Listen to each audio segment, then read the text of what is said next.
শেখ হাসিনার ফেরার খবরে যখন দেশ উত্তপ্ত এবং সেই উত্তেজনার মাঝে রাষ্ট্রপতিকে সরিয়ে দেওয়ার খবর যখন টক অফ দ্য কান্ট্রিতে পরিণত, ঠিক সেই সময় আমরা দেখছি যে আরব আমিরাত এবং ভারতের দুটো গণমাধ্যম শেখ হাসিনা এবং তার পরিবারের কয়েক বিলিয়ন ডলার সম্পদ জব্দের খবর দিচ্ছে এবং সেই খবরটা সাম্প্রতিক সময়ে বেশ ভয়াবহ খবর।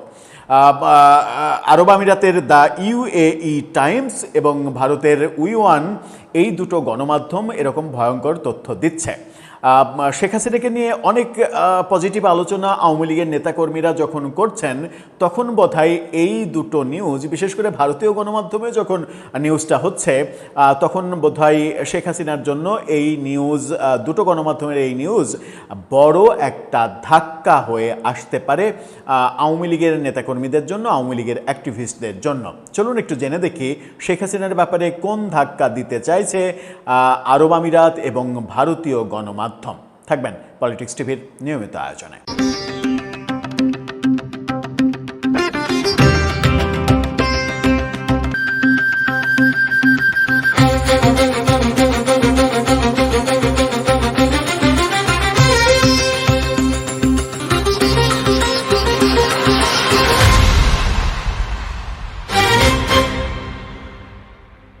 দর্শক, বলছিলাম শেখ হাসিনার বিলিয়ন বিলিয়ন ডলার সম্পদ, শেখ হাসিনা এবং তার পরিবারের সম্পদ জব্দের খবর দিচ্ছে আমেরিকার আরব আমিরাতের একটা গণমাধ্যম দ্য ইউএই টাইমস এবং ভারতীয় গণমাধ্যম উই1।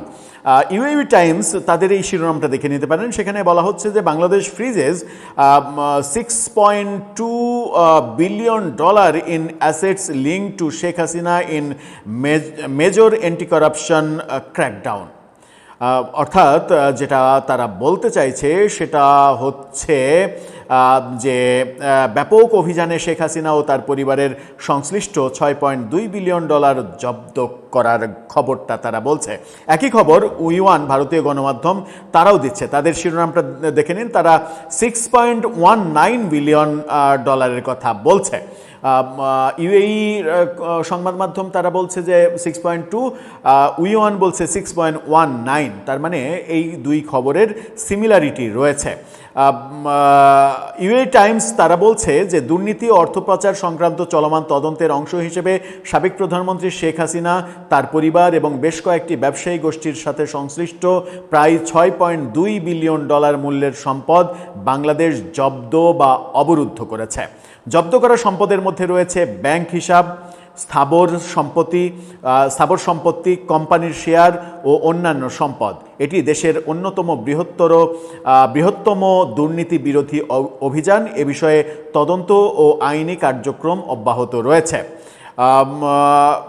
উই1 বলছে বাংলাদেশের আর্থিক গোয়েন্দা সংস্থা জানিয়েছে কর্তৃপক্ষ সাবেক প্রধানমন্ত্রী শেখ হাসিনা, তার পরিবারের সদস্য এবং দেশের 10টি বৃহত্তম ব্যবসায়িক গোষ্ঠীর $760 বিলিয়ন, যা প্রায় $6.19 বিলিয়ন মূল্যের সম্পদ জব্দ করেছে, যা গত বছরের রাজনৈতিক অস্থিরতার পর অন্যতম বৃহত্তম সম্পদ জব্দের অভিযান।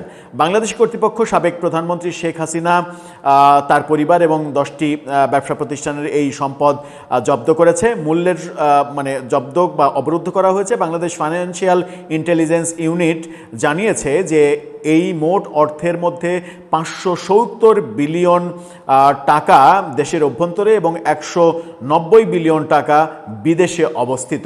মানি লন্ডারিং, অর্থ আত্মসাৎ এবং ব্যাপক আর্থিক অনিয়মের অভিযোগে চলমান তদন্তের অংশ হিসেবেই এই ব্যাপক পদক্ষেপ নেওয়া হয়েছে।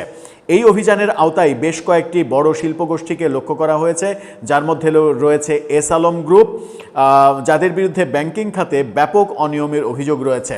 দেশ থেকে পাচার হওয়া আনুমানিক $17 বিলিয়ন উদ্ধারের প্রক্রিয়া এবং ফরেনসিক অডিট বা নিরীক্ষার কাজে সহায়তার জন্য বাংলাদেশ ব্যাংক, আন্তর্জাতিক নিরীক্ষা প্রতিষ্ঠান EY, ডেলয়েট এবং KPMG কে নিয়োগ দিয়েছে। অর্থাৎ বাংলাদেশ ব্যাংক $17 বিলিয়ন এটা উদ্ধারের চেষ্টা করছে, যার মধ্যে $6.2 বিলিয়ন জব্দ করেছে দেশে এবং বিদেশে। এই খবর দিচ্ছে ভারতীয় গণমাধ্যম উইওন এবং আরব আমিরাতের গণমাধ্যম ইউএই টাইমস। এটা কিন্তু শেখ হাসিনা এবং আওয়ামী লীগের জন্য একটা বড় দুঃসংবাদ যে এত বিপুল পরিমাণ সম্পদ জব্দ করেছে, যার মধ্যে এস আলমের সম্পদ রয়েছে। যদিও এস আলমের সম্পদ বাংলাদেশে আর কতটুকু রয়েছে, দেশের বাইরেই বেশি রয়েছে। এস আলমের মালিক নিজেও বাংলাদেশের নাগরিক নন, তিনি সিঙ্গাপুর ভিত্তিক ব্যবসা করেন। সুতরাং তাকে আটকানো কতটা সহজ হবে সেটা একটা বড় ব্যাপার। এখন কর্পোরেট ব্যবসা প্রতিষ্ঠানগুলোকে যদি আটকে দেওয়া হয়, তাহলে বাংলাদেশের অর্থনৈতিক মন্দা কিভাবে সরকার কন্ট্রোল করবে, ট্যাকেল দেবে, সেটা একটা বড় ইস্যু হতেই পারে আলোচনার। দর্শক, আপনার মতামত কি এ ব্যাপারে জানিয়ে লিখতে পারেন আমাদের কমেন্ট বক্সে।